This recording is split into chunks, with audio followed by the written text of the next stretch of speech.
Hi guys, my name is Matti Sulanto and this is Alexi. It's becoming a habit already. We're going to have another photo walk. Yeah, bad habit. We're going to have another photo walk today, but there is something I smell today. I smell like a new camera, but it's not my camera. I wonder where is it coming from? It's probably this one. Oh wow. The new G9 II. All right, we're gonna have a nice, because I have a full frame Nikon Z5, we're gonna have a nice Micro Four Thirds versus full frame fight here today. Friendly match. So you have a new G9 Mark II. I thought you were gonna buy the new OM1 Mark II. That is a Mark II, but it's not the Mark II. Yeah, it's a different Mark II. I don't really know what happened actually. What? Actually, I tried the OM1 Mark I for a little while. I had it on loan, and somehow there were some aspects of it which didn't work for my type of photography. Let's put it mildly like that. And then I got so it was a piece of. No, I wouldn't say that. But let's say that I wasn't enthusiastic about going to the Mark II after that. I mean, the OM1 right. Mark II. So yeah. Then I got a good used deal on this, and I've always liked the Lumix Micro Four Thirds line. Right. I was very curious about this, so I went for it. All right, good for you. Can I hold it for a little bit? Yes, you can. So what do you think? Is it a massive camera in you? Because people complain about the size always. It's surprisingly lightweight. It's actually even... But of course, this lens is heavier than this. Yeah, and this is a 28-300 equivalent, so yeah. It's quite small for... Yeah. I have the S5 Mark II X. You may know that already, but anyway, I have that.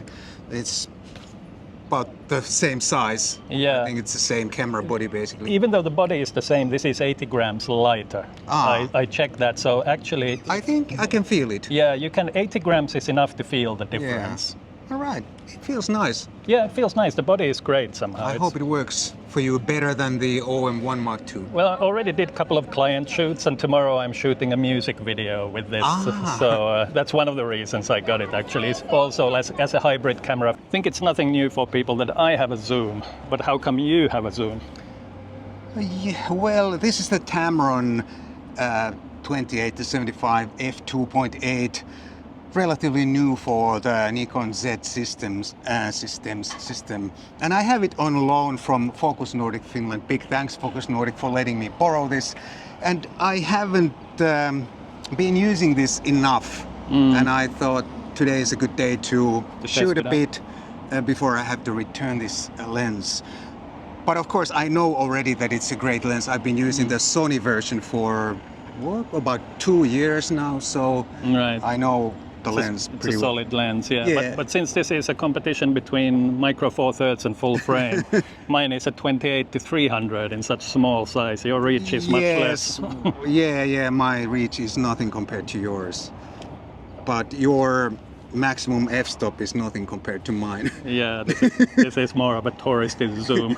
Yeah, this is but a good one. Yeah, a fun one. Yeah, it's a good one, and the reach is amazing. The reach is amazing, and if you look at that, it's like the size of a kit lens and 250 grams or something like that. Because people always want to talk about the Micro Four Thirds size benefits. There's one for you right there. It's pretty evident here. So even with a bigger body, you still get the advantage by having smaller lenses, guys. This is a Micro Four Thirds versus full frame fight competition. So I'd like to ask you, why did you pick that specific camera today? You already told us that you bought it for certain jobs, but why did you pick it up today for this photo walk? Why not your full frame or some other camera? Well, actually, when I go on my recreational walks, I do like to have smaller sensor cameras very often. I even take super zooms sometimes and stuff like that. When I'm just walking about and having those really tiny sensor cameras? Even tiny sensor cameras and 1-inch cameras and so on. So actually, this can even work as a super zoom in that sense. Well, that is a super zoom. This is a super zoom, yeah. So I think it's very versatile when on the street and so on. So I thought this would be a good choice today. All right, makes sense. Does it make any sense to you guys? Leave a comment down below. I went for Micro Four Thirds, but you went for full frame. Why is that? Because you usually sometimes on photo walks like a Micro Four Thirds. Yes, I do. But today I wanted to shoot on this Z5 because I haven't used it enough. Same thing with the zoom. This is mine. I don't have to return this camera anywhere. Hopefully, it's fully paid. But I haven't been using it enough, and now today I thought it's a good chance I can try out the zoom and my Nikon camera. And I think and you wanted to put to shame my small sensor. Yeah, that was of course one reason, very important reason. You already mentioned the main benefit with, or I don't know if it's a main benefit, one benefit with Micro Four Thirds is the tiny lenses. Mm-hmm. But are there any other benefits in your opinion, or something? Well, personally, the reason why I got this, that I've been looking for kind of a one do-it-all travel camera when I go to India next time, because I need to do some video work. I like to have real work. Yeah, real work. And then I can also use it as my tourist camera with the nice zooms and small lenses. And at the same time, sometimes I'll do some portrait work there. So it will stretch to that also with a fast lens. So rather than have several cameras for different purposes, I feel a Micro Four Thirds camera can fulfill all those duties quite well. So next time when you go to India in January, probably this will be the camera that goes the with only me. one. The only one. What about the benefits of full frame? What do you feel are the main ones? Since I'm no longer a commercial photographer, I don't do any paid assignments anymore. My photography is more recreational, more or less. And of course I shoot photos for my YouTube videos. It doesn't really matter what camera I choose. The reason I have Nikon, Sony and Panasonic cameras, full frame cameras and other cameras too, other sensor sizes, is just that I can see what each system is, what they are all about, what are the upsides and downsides, and sort of compare them side by side if I want to. And sometimes I just feel like taking the Nikon Z5. Someday I feel like I want to take my Micro Four Thirds GX880 and so on. So basically at the moment it's not just purely for image quality that you need to take a full frame. No, it's not. It's just that whatever I feel, what feels good today, it's more about that in my case. One thing I really enjoy about or I find beneficial in Micro Four Thirds cameras is that they're known for their good weather sealing, and this one has good weather sealing. So sometimes here in Finland and especially in India in the tropics. What do you mean sometimes in Finland? Yeah, most of the time. But yeah, I've had a few cameras in India, even last year, fail because of the weather sealing. So I'm hoping it was too humid. Was too humid, yeah. So I think this should do well in those circumstances. One thing I'd like to mention about the Z5 is that I really think the autofocus is much better than its reputation. I got some comments for another video from people complaining how bad the autofocus is.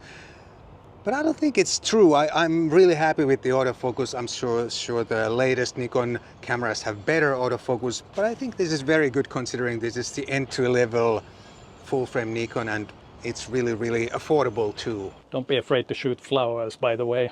Even a big man can take photos of flowers. One thing I really like is the aspect ratio of Micro Four Thirds. Somehow the 4:3 ratio reminds me of, I don't know, maybe medium format, large format or something like that, but I really enjoy it. You know what? I tend to agree. I really like 4/3 aspect ratio, and I think it's kind of a shame that when the whole camera industry went digital, it would have been a good chance to sort of reinvent the frame also. I mean, that's what 4/3 did, but also invent another maybe bigger sensor format or something, and not to stick with the super old so-called full frame format. There you have it, guys, our Micro Four Thirds versus full frame battle. But there is no conclusive result, is there? Not really. I guess the conclusion is shoot what you enjoy, shoot what suits the job, have fun.